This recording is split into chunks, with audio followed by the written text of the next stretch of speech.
এটি হচ্ছে একটি ইমার্জেন্সি লাইট। এটা লাস্ট ৩-৪ বছর ধরে আমার বাড়ির ছাদে ওইভাবে পড়ে আছে। তো আমার হঠাৎ মাত্র একটা লাইটের প্রয়োজন ছিল, আমি একটা লাইট কিনতে যাচ্ছিলাম। সেই দিনই আমি বাড়ির ছাদ পরিষ্কার করতে গিয়ে এই লাইটটাকে দেখতে পাই এবং ভাবলাম এই লাইটটাই রিপেয়ার করলে তো আমার কাজ মিটে যাবে। তাই এই ভিডিওতে এই লাইটটা আমি আপনাদের সামনে রিপেয়ার করে দেখাবো। এই লাইটটা আমি কিনেছিলাম ২০১৬ সালের দিকে। তারপরে বেশ কয়েক বছর চলার পর লাইটটা নষ্ট হয়ে যায় এবং তারপর থেকেই এই লাইটটা আমার বাড়ির ছাদে ওইভাবেই পড়ে আছে। তো আজকের ভিডিওতে এই লাইটটাকে খুব সুন্দরভাবে রিপেয়ার করে দেখাবো এবং এটার ভেতরে কি কন্ডিশন আছে সেইগুলো আপনাদের সামনে শেয়ার করব।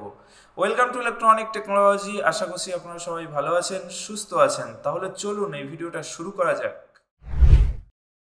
এটার গায়ে প্রচুর পরিমাণে নোংরা এবং কাদা লেগেছিল, যে কারণে আমি এটা জল দিয়ে খুব ভালো করে ধুয়ে নিয়েছি এবং রোদে শুকিয়ে নিয়েছি। এবার আমি যেটা করব, এবার আমি স্টেপ বাই স্টেপ লাইটটাকে খুলে ফেলবো। অনেক সময় কি হয়, অনেক সময় ইলেকট্রনিক গ্যাজেট অনেকে রিপেয়ারিং করতে যায় এবং খুলে ফেলে কিন্তু লাগাতে আর পারে না। সে কারণে আমি আপনাদেরকে বলবো, আপনারা অবশ্যই ভিডিও করে রাখবেন। যখন কোনো ইলেকট্রনিক্স গ্যাজেট আপনারা খুলবেন তখনই কিন্তু আপনারা ভিডিও করে রাখবেন আপনাদের মোবাইলে। যদি পরে না লাগাতে পারেন তাহলে কিন্তু সেই ভিডিও দেখে আপনারা লাগাতে পারবেন। তাহলে চলুন এবার দেখে নেওয়া যাক এই লাইটটার ভেতরে কি কি পার্টসপত্র আছে এবং সেগুলো কতটা ভালো আছে। ফার্স্ট টাইম যে জিনিসটি দেখতে পাচ্ছেন, এটি হচ্ছে একটি ইনভার্টার সার্কিট, যেটা ডিসি থেকে এসিতে কনভার্ট করছে এবং এটি হচ্ছে একটি মিনি ট্রান্সফরমার, যেটার মাধ্যমে ব্যাটারিটাকে চার্জ করা হচ্ছে। এটি হচ্ছে একটি মিনি সোলার মডিউল। এই সোলার মডিউলটির মাধ্যমে সোলার দিয়ে লাইটটাকে চার্জ করা যাবে।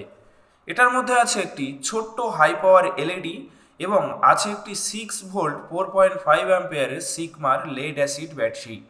ফার্স্ট টাইম আমি পুরো সার্কিট বোর্ডটাকে চেক করে নিয়েছি। সার্কিট বোর্ডের ভেতরে থাকা কোনো কম্পোনেন্টে কোনো রকম প্রবলেম নেই।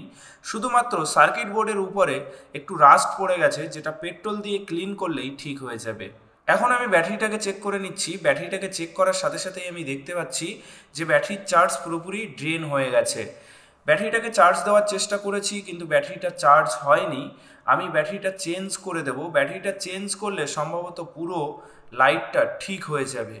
তো চলুন একবার দেখে নেওয়া যাক ব্যাটারিটা চেঞ্জ করলে লাইটটা ঠিক হচ্ছে কিনা।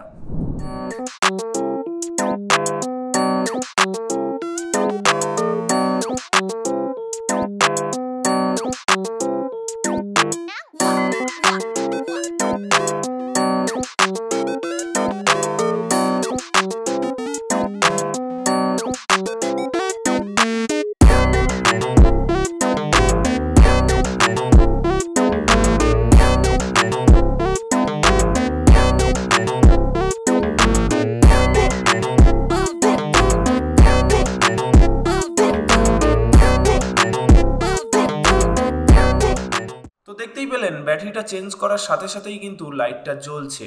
প্রায় ৩ থেকে ৪ বছর ধরে রোদ ঝড় বৃষ্টিতে আমার বাড়ির ছাদে এই লাইটটা পড়ে আছে, তবুও লাইটটাতে কোনো রকম কোনো প্রবলেম হয়নি। এই ধরনের লাইটে চট করে কোনো রকম কোনো প্রবলেম হয় না, শুধুমাত্র ব্যাটারিটাই একটা সময় পরে গিয়ে নষ্ট হয়ে যায়। তো ব্যাটারিটা চেঞ্জ করে নিলেই লাইটটা পুরোপুরি আবার ঠিকঠাক কাজ করবে। তো চলুন ব্যাটারি চেঞ্জ করে লাইটটা অ্যাসেম্বল করে দেখা যাক লাইটটা ঠিকঠাক কাজ করছে কিনা। আশা করি আপনারা পুরো ভিডিওটি বুঝতে পেরেছেন। ভিডিওটির কোনো অংশে যদি আপনারা না বুঝে থাকেন তাহলে অবশ্যই কমেন্টের মাধ্যমে জানাবেন। আর ভিডিওটি যদি আপনার ভালো লাগে তাহলে অবশ্যই ভিডিওটি আপনার বন্ধুদের কাছে শেয়ার করে দেবেন এবং চ্যানেলটি সাবস্ক্রাইব করে দেবেন। দেখা হচ্ছে পরবর্তী ভিডিওতে। ততক্ষণের জন্য ভালো থাকবেন, সুস্থ থাকবেন।